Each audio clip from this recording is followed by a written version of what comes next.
If you have multiple myeloma, we call ourselves warriors because we are. It's a battle. You're gonna have to be a warrior, but on the other side, there's ability to have your life back. My name is Jackie McFarlin, and I am a multiple myeloma warrior. I was diagnosed July 28th, 2017. We went on a trip. It was my 30th wedding anniversary.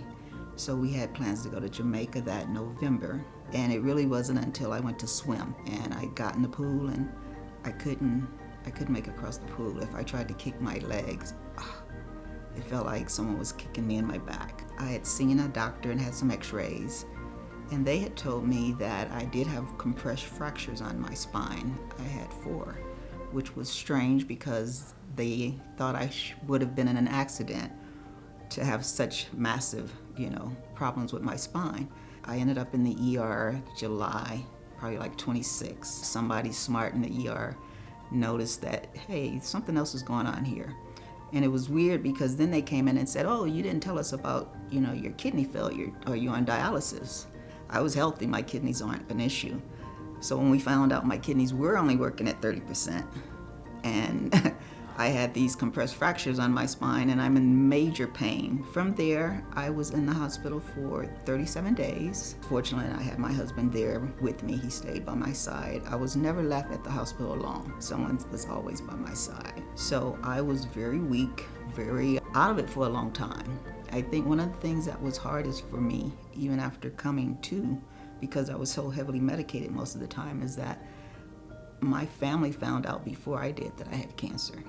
So I kind of feel bad. I feel like they suffered that while I wasn't even able to help them through that. The beginning is probably, in my opinion, the hardest.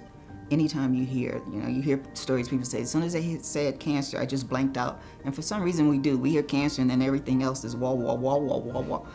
And because they're still talking, but you're still trying to process.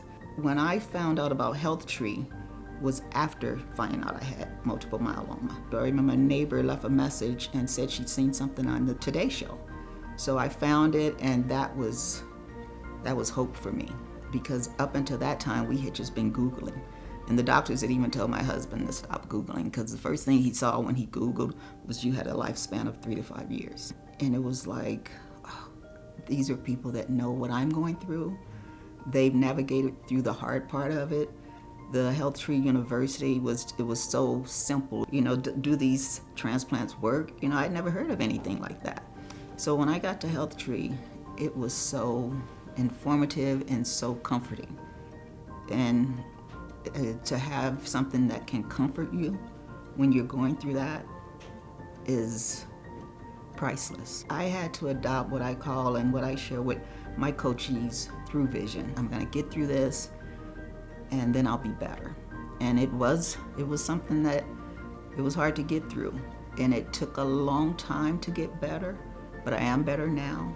And I encourage anybody that get a diagnosis of multiple myeloma to know that initially it's something that you're gonna have to fight for. I tell people, if you have multiple myeloma, we call ourselves warriors because we are.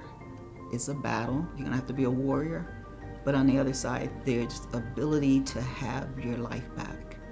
There's an ability to do the things that you had always wanted to do, always planned to do. It's not a death sentence.